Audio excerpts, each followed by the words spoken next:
बिस्मिल्लाहिर्रहमानिर्रहीम। अस्सलाम वालेकुम नाज़रीन, तबादला ख्याल के साथ मैं हूं राजा उस्मान ताहिर और मेरे साथ मौजूद हैं यासर आरफ। नाज़रीन, आज हम बात करेंगे, जिस तरह हमने अपने गुज़श्ता प्रोग्राम में बात की है कि आज़ाद कश्मीर हुकूमत की गवर्नेंस से मुतालिक हमने सवाल उठाए थे और हुकूमत की जो कारकर्दगी है उस हवाले से आपको हमने आगाह किया था। अभी हम आपको ये बताएंगे कि हुकूमत की 8 माह की जो कारकर्दगी है वो कहाँ तक पहुँची है, क्या चौधरी अनवारुल हक की हुकूमत जो है वो नताइज हासिल कर पाई है, अवाम में मकबूलियत हासिल कर सकी है या नहीं कर सकी है, तरक्याती काम कहाँ तक हुए हैं और कहाँ तक जो फंड्स का इजरा है वो क्यों नहीं हो सका है, और इसके साथ साथ बजट बुक अभी तक प्रिंट नहीं हो सकी है, इसकी क्या वजूहत हैं, इसके ऊपर आज हम बात करेंगे।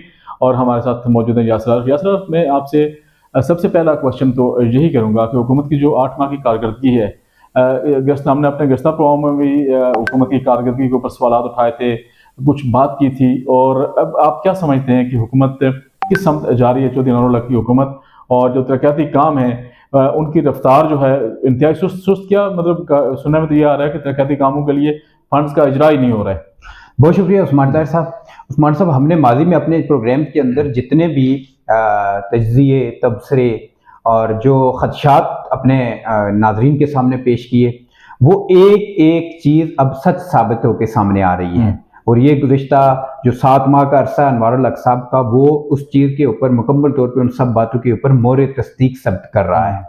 अगर देखा जाए तो अनवार सरकार का ये 7 माह का दुरानिया ये तबादला जात सरकार बन के सामने आई है, जहां पे इनकी और जो वजह शोहरत और बहुत सारी बातें बनी है। उनमें एक ये भी है कि ये तबादला जात सरकार है। अब तक के जो फिगर्स मेरे पास हैं जो तकरीबन हैं, अच्छा, मतलब आपका कहने का मतलब ये कि अभी तक हुकूमत रहे, बाकी काम छोड़ के सिर्फ तबादले करते जा रहे हैं। एग्जैक्टली जो हमारे पास फिगर्स हैं तकरीबन, यानी इसको हम नेक्स्ट अगले किसी प्रोग्राम में बिल्कुल मुकम्मल तौर पे फैक्ट्स के साथ भी सामने ले आएंगे, लेकिन ये क्लीन इफेक्ट हैं। उसमें अब तक तकरीबन इन्होंने 210 तबादला जात किए हैं गुज़िश्ता 7 माह के दौरान। अच्छा। और इसमें तबादला जात की एक बड़ी तादाद वो है कि जिनमें एक किसी पोजीशन के ऊपर एक ऑफिसर को लगाया, 15 दिनों के बाद उसको रिप्लेस करके दूसरा बंदा लगा दिया, दूसरी किसी जगह के ऊपर किसी ऑफिसर का असाइनमेंट दी, उसको वहां से उठाया और तीसरी जगह पे फेंक दिया। इससे हो क्या रहा है? क्योंकि ब्यूरोक्रेसी में मैं खुद इस सिस्टम का हम हिस्सा रहे हैं। हमारी सरकार ने इस दौरान 210 के करीब तबादला जात किए हैं। और किसी डिपार्टमेंट के अंदर जब किसी ऑफिसर को असाइनमेंट दी जाती है, एक नया ऑफिसर आता है, तो उसको उस डिपार्टमेंट की हायरार्की को समझने में एक खासा टाइम लगता है, उसमें महीनों लग जाते हैं। जब वो चीजों को समझकर उसको स्मूथ करके चलाने में उसको तकरीबन 4 से 5 माह का टाइम लग जाता है। लेकिन जब आप एक ऑफिसर को किसी डिपार्टमेंट का हेड बनाएंगे, 15 दिनों के बाद उसे उठाकर दूसरे डिपार्टमेंट में फेंक देंगे, दूसरे डिपार्टमेंट के ऑफिसर को उठाकर यहां पर जब लाएंगे, तो मुकम्मल तौर पे वो जो हमारी ब्यूरोक्रेसी की हायरार्की है वो इन तबादला जात की वजह से डिस्टर्ब है। काम स्मूथ हो ही नहीं रहे, डिस्टर्बेंस पे डिस्टर्बेंस है। और जो रियासत के अंदर ब्यूरोक्रेसी से जो आपने काम लेना होता है वो मुकम्मल तौर पे मफलूज होकर रहा हुआ है। और ब्यूरोक्रेसी के जो तासुरात है इनके बारे में वो भी आप जुबान ज़दे आम है कि लोग किस हद तक तंग हैं। बुनियादी तौर पे देखा जाए, आपकी बात बिल्कुल दुरुस्त है। जिस तरह ये तबादलों का सिलसिला उन्होंने जारी रखा हुआ है, किसी महकमे के सरबराह को एक जगह पर टिकने नहीं दे रहे हैं, उसको तो काम करने नहीं दिया जा रहा है पूरी तवानाई के साथ, कभी यहाँ से उठा के वहाँ, वहाँ से उठा के यहाँ। तो ये आपकी बात बिल्कुल 100% दुरुस्त है। इसके साथ साथ मुझे ये बताएं कि अभी तक बजट बुक जो है वो प्रिंट नहीं हो सकी है, इसकी क्या वजूहत सामने आ रही है? बजट बुक क्यों अभी तक प्रिंट नहीं की जा सकी है? क्या मामला जो हैं वो हुकूमत के आड़े आ रहे हैं?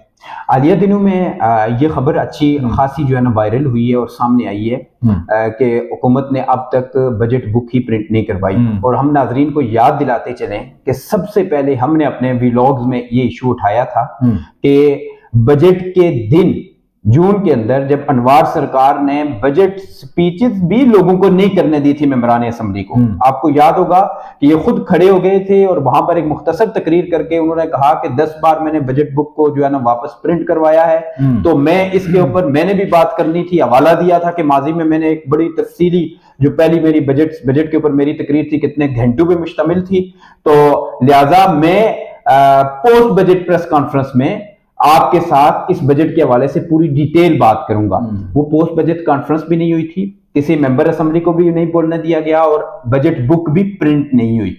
ये इस तरफ निशानदेही करता है, ये अमल, ये मेगा स्कैंडल है, ये मेगा स्कैंडल है। ये इस तरफ निशानदेही करता है कि अनवर सरकार जो एक तरफ ये कह रही है कि मैं रवायात से हुकूमत को निकाल के कानून और आइन के ताबे करने जा रहा हूं, दूसरी तरफ वो इस हुकूमत का सबसे बड़ा जो फाइनेंस का एलिमेंट होता है उस एलिमेंट को डॉक्यूमेंट की शक्ल में अपनी असल सूरत में न लाते हुए किसी बड़े स्कैम की तरफ जा रहे हैं। उनके पेशे नजर कोई अजाइम ऐसे हैं कि जब एक चीज आपके पास डॉक्यूमेंट में नहीं है तो वो हवा में है, चाहे आप उसे कंप्यूटर के अंदर कहीं भी सिस्टम के अंदर एक्सेल की किसी शीट के अंदर बाकी किसी जगह के ऊपर सॉफ्ट कॉपी के अंदर चेंज कर लें, किसी अरबों और करोड़ों रुपए के मंसूबे को एक जगह से उठाकर दूसरी जगह ले जाएं, दूसरी जगह से उठाकर तीसरी जगह पे ले जाएं और जो चाहे आप उसके अंदर अल्टरेशन कर सकते हैं। मतलब अभी तक ब्लैक एंड व्हाइट है, ब्लैक एंड व्हाइट है। और ये चीज इस चीज की गम्माजी करती है कि अनवर सरकार के आजाद कश्मीर के बजट और माली मामलात के हवाले से अजाइम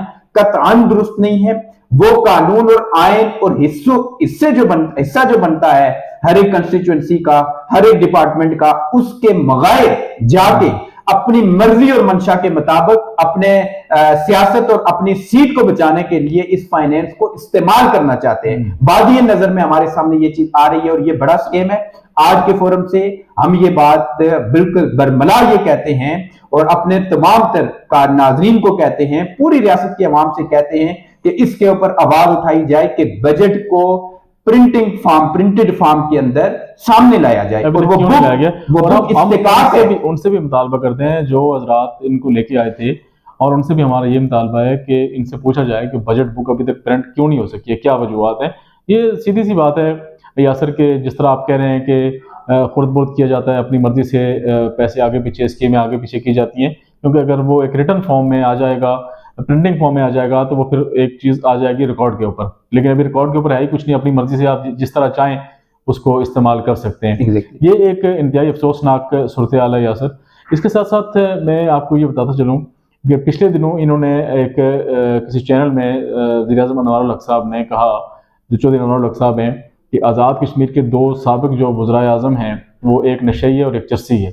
मतलब कितनी अखलाक से गिरी हुई बात है। अगर कोई आपके ऊपर तनकीद करता है तो आप उसको नशई और चर्सी का लक़ब देंगे। मतलब तमाम सोशल मीडिया के ऊपर भी इसके ऊपर तनकीद की गई चौधरी अनवर अल हक के ऊपर कि कम से कम आपसे हम ये तवक्को नहीं रखते थे कि आप इस तरह की ज़बान इस्तेमाल करेंगे। और इसके ऊपर आप क्या कहेंगे जो इन्होंने ये ज़बान इस्तेमाल की? उस्मान साहब, इसके ऊपर हमारा थीसिस बड़ा क्लियर है। मैं आपसे ऑफ द रिकॉर्ड भी हम जिक्र कर रहे थे कि किसी भी हुकूमत के बनने और उसके जाने की कुछ छोटी निशानियां होती हैं, कुछ बड़ी निशानियां होती हैं। अनवर अल हक साहब भी जब बरसर इक़्तिदार आए थे तो उनने आने के बाद छोटी निशानियां उनकी आमद से ही वाज़ेह हो गई थी और अब बड़ी बड़ी निशानियां भी सामने आ रही हैं। और ये जो उनकी गुफ्तगू है ये भी बड़ी निशानियों में से एक बड़ी निशानी है। जब कोई भी हुक्मरान आजाद कश्मीर के अंदर ये ट्रैक रिकॉर्ड रहा है कि वो जब उसके इक़्तिदार के जाने के दिन शुरू होते हैं, आते ही जो है ना, जो वो अपने अमल की बुनियाद पे जो करता है उसके नतीजे में जो चीजें आती हैं, तो वो सबसे पहले वो कहता है आते कि मैं ये करूंगा। मैं का लफ्ज सबसे पहले आता है कि मैं ये करूंगा, मैं उल्टा टांग दूंगा, मैं ब्यूरोक्रेसी को जो है ना सबक सिखा दूंगा, मैं मुखालफीन को जो है ना निशाने इबरत बना दूंगा, मैं जानता हूं कि सियासत क्या होती है। तो ये जो मैं सबसे पहले आता है, और अनवर अल हक साहब ने अल्हम्दुलिल्लाह मैं के हवाले से आजाद कश्मीर की 76 साल तारीख का रिकॉर्ड तोड़ा है। और आपके उनको स्टार्ट के उनके बयानात आपके सामने हैं कि मैं सादगी लाऊंगा, अच्छा, मैं कानून और आइन के ताबे करूंगा। मैं उन्होंने बहुत दफा ऐसी जगहों पे कहा जी कि मुझसे काम नहीं हो सका, मैं परफॉर्म ना कर सका तो मैं जनाब घर चला जाऊंगा। अब देखना ये है कि परफॉर्म तो वो वाकई नहीं कर रहे हैं, वो घर जाते हैं या नहीं जाते वैसे। लेकिन इस सीट का असल में कहते हैं कि सीट के वो खुद कहा करते थे कि इस सीट के मजे ऐसे हैं कि किसी को छोड़ने के दिल नहीं कर रहा। अब देखते हैं कि वो सीट छोड़ते नहीं छोड़ते, वो इतने आराम से कहां छोड़ते हैं। ये कहने की बातें होती हैं सारी ऐसे ही है। जो बात हम कर रहे थे उस्मान साहब, मैं थोड़ा सा ऐड कर दूं तो कुछ छोटी निशानियां होती हैं जो हमने आपके सामने बयान की, कुछ बड़ी निशानियां होती हैं जब हुकूमत जाने का उसका आखिरी रसूमात की अदायगी का सिलसिला जो है ना वो शुरू हो जाता है 1-2 माह पहले, वो अभी शुरू है। उन बड़ी निशानियों में मोटी मोटी चीजें ये होती हैं कि जब बंदा पहले कह रहा होता है कि मैं नई पार्टी बनाऊंगा, उसके ज़ाब्ते के अंदर लोगों को लाऊंगा, फिर मैं पोर्टफोलियो दूंगा, लेकिन 2 दिन बाद पता चलता है कि कहीं से आंखें दिखाई गई हैं तो भागा भागा जाता है कि हुजूर मैं पोर्टफोलियो दे रहा हूं, बस मुझे ना छेड़ा जाए। फिर वो पोर्टफोलियो देता है, फिर वो बिल्कुल इंतहाई दफाई पोजीशन में होता है, अपनी मर्जी और मंशा के खिलाफ जो है ना सरेंडर किया होता है। इनका अगर फिर ये होता है इनका बस चलता है यासर कि ये पोर्टफोलियो अभी भी देने के हक में नहीं थे। हाँ ये भी तो उसके साथ दूसरी निशानियों में ये होता है कि बंदा फिर जो है ना उसका गुस्सा, उसकी जिसे आप कह सकते हैं कि जज्बातियत और एक कैफियत, वो अंदर का उसका जो है ना गम और गुस्सा, वो फिर जबान के रास्ते बाहर आना शुरू हो जाता है। फिर वो कुछ चीजों पे अमल दरामद करता है, मतलब मुखालफीन को निशाने इबरत बनाता है। अली शाम सुन्नी साहब की मिसाल मौजूद है, अरेस्ट करवाओ, न्याजी साहब को अंदर करो, ख्वाजा फारूक साहब के पीछे जो है ना कानून को लगा दो,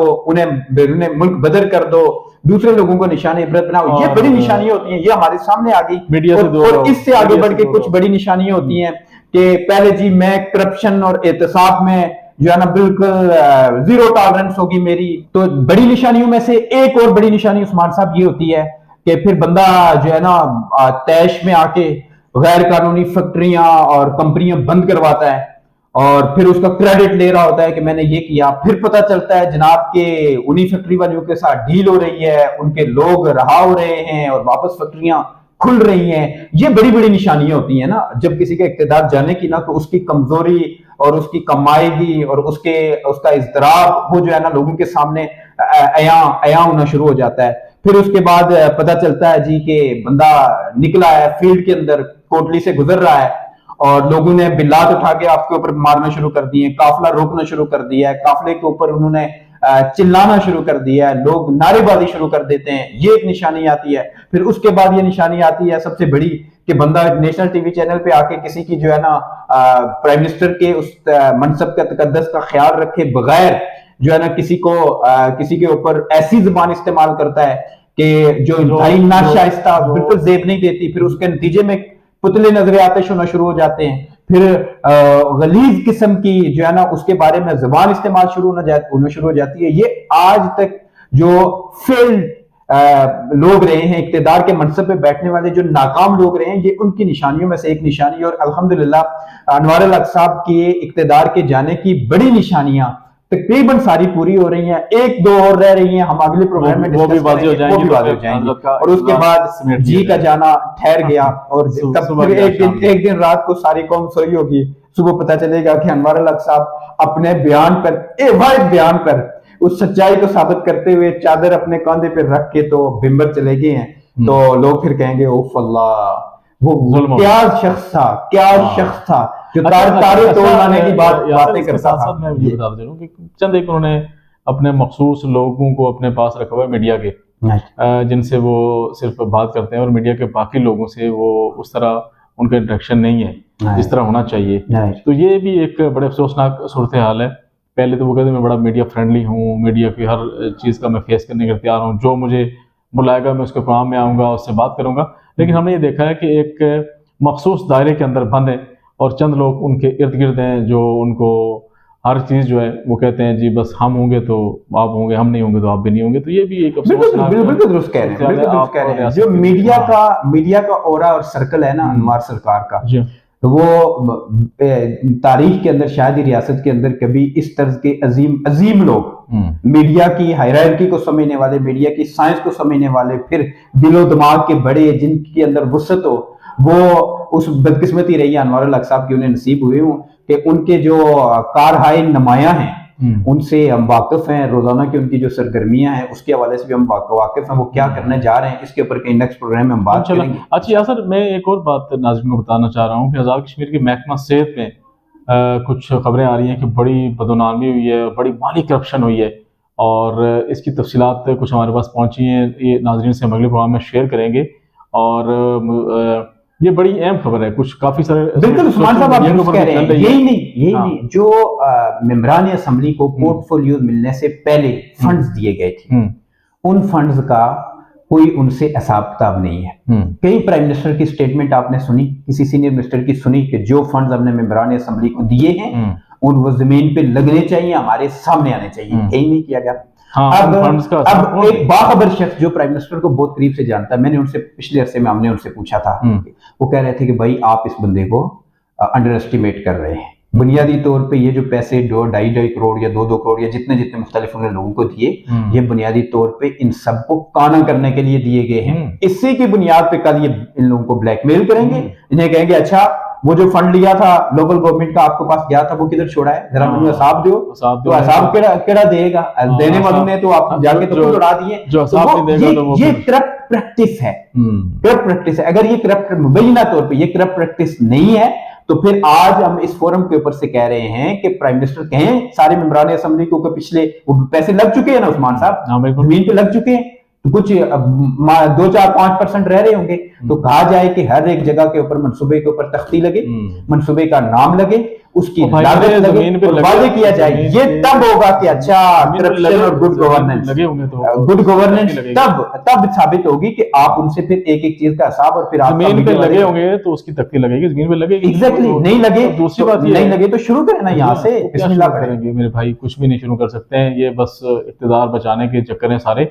इसके साथ साथ आपने पिछले दिनों एक और चीज़ देखी होगी कि वज़ीर स्पोर्ट्स और वज़ीर ट्रांसपोर्ट में बड़ी गुत्थम गुत्था हुई है, बड़ी लड़ाई शड़ाई हुई है। ये खबरें आई हैं कि वज़ीर ट्रांसपोर्ट ने वज़ीर स्पोर्ट्स को थप्पड़ दे मारा और बड़ा 20 लाख रुपए, जो खबर रिपोर्ट हुई है कि वो 20 लाख रुपए का उन दोनों का आपस में लेन देन था और उसके ऊपर दोनों गुत्थम गुत्था हुए हैं।